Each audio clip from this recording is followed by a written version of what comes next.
Good morning. I'm Harleysch from the LaRouche Organization with your daily video update for March 30th, 2022.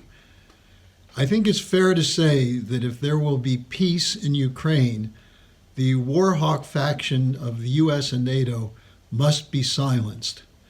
The reports from yesterday on the meeting between Russian and Ukrainian representatives in Istanbul indicate that some progress was made in these talks toward ending the conflict. This is despite the provocations which continue from US and NATO circles, who confirm by their statements and actions that they have no intention of ending the war and they do not want a peaceful resolution. And this is clear from the continuing push to send weapons into Ukraine, to escalate the sanctions regime against Russia, and so on. What the US and NATO war hawks do intend to do is to keep the conflict going to the last Ukrainian and to bleed Russia as much as possible to force a regime change against President Vladimir Putin. Now, the Western line is that Russia is losing the war, that the US and Ukraine and NATO are winning.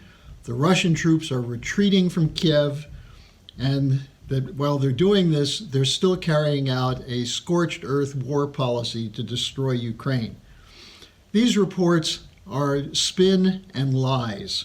The Russian goal, as stated, was never to capture Kiev and was never to carry out regime change in Ukraine, but to demilitarize the country and to denazify the country. And serious military analysts, including anonymous sources in the Pentagon, are telling the press that the Russians have largely accomplished these objectives. Now, it's clear no one wins in a war, and no one should want the war to continue. But that is the policy from the West. But let's take a look at the progress that's going on from diplomacy. We have statements from the Russian and Ukrainian envoys in the talks. Russian presidential aide Vladimir Medinsky said the following, quote, "After today's meaningful conversation, we agreed and suggest a solution under which a meeting between the heads of state is possibly concurrent with the initialing of a treaty by foreign ministers. The more so as during this initialing and consideration of the treaty's details, it will be possible to discuss various political nuances and details."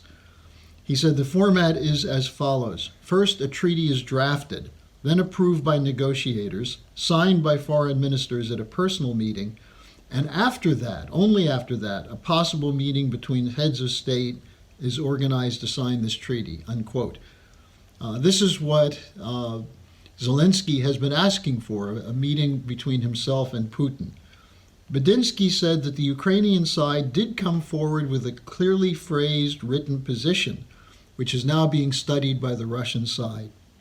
He said they submitted proposals confirming its striving toward a neutral, off-bloc, and nuclear-free status, with a refusal for the production and deployment of all types of weapons of mass destruction, including chemical and bacteriological weapons, and a ban on the deployment of foreign military and foreign troops.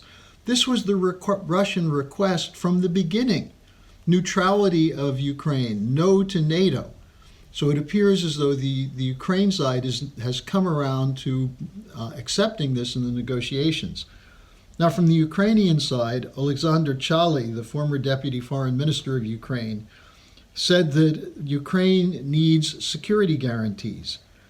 The key requirement, he said, is clear, legally binding guarantees to Ukraine, which in their content and form should be similar to Article 5 of the NATO Charter.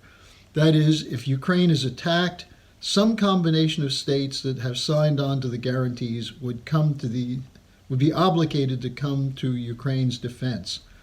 And he concluded, quote, "If we manage to consolidate these key provisions, Ukraine will be in a position to fix its status as a de facto non-bloc and non-nuclear state in the form of permanent neutrality," unquote. So that's the sign of progress in the talks between Ukraine and Russia, which is really the reason why the Russians may be pulling back forces as opposed to the Western arrogant line that the Russians are losing. Now, the other line that's coming from the West is that Russia is isolated, that no one supports them, that their economy is in tatters, and the world is moving against them. Well, here's what Sergei Lavrov had to say about that, and I assure you, you'll have to look very hard and very far to find this in the Western press. He said, Russia is not isolated. Rather, it is those who are mentally and ideologically resigned to the inevitability of the dictatorship of the West on the world stage who are isolated. The world has changed, Lavrov said. After centuries of Western domination of the world, a new era has begun, and those countries that are the centers of world economic development, pursuing a nationally oriented policy, have risen. He's referring there to especially the Asian and Eurasian countries. And he goes on to say, they don't want to accept impersonal neoliberal values imposed by the West on the whole world. They want to be guided by their history, their traditions, and their values, unquote. Lavrov went on to say that Russia has a very large number of partners in the Asia-Pacific region, Africa, and Latin America, and has close working relations with many regional organizations, such as the African Union, ASEAN, the Community of Latin American and Caribbean States, and the Association of Southeast Asian Nations, ASEAN. And he said that in the most important, the most strategically developing region, Eurasia, organizations with the participation of the Russian Federation have been created and are successfully functioning, referring to the Shanghai Cooperation Organization, the Commonwealth of Independent States, the Collective Security Treaty Organization, and the Eurasian Economic Union. And he concluded by saying that the West has dispensed with any notion of international law, relying instead on rules. But he said, we do not feel isolated. Those who could not imagine life without these so-called Western values, and without being accepted in the West with open arms, or more or less favorably, feel isolated. There are much more important things in this life. They guide the vast majority of countries and civilizations on this planet. So that's from Sergei Lavrov about the question of whether Russia is isolated. Now finally, there's the continued flap over Biden's comments in Warsaw, essentially saying that Putin must go. Now, Biden denied that he meant regime change when he said it, but then he said, I'm not walking anything back. Now, we've said from the start that regime change is the issue, and I think that's very clear if you read the statement, but here's what Tulsi Gabbard tweeted about that, the former congresswoman and presidential candidate. She said, Biden's Putin cannot remain in power was no gaffe. The truth just accidentally slipped out. The strategy and tactics are the same as our previous regime change wars, inflicting hardship and suffering on the population in order to incite revolt and chaos. And she said the West, in regards to Russia, is waging a modern-day siege. It is economic warfare. They are lying to the American people because they know how sick Americans are of regime change warfare. So much for the idea that it's not regime change.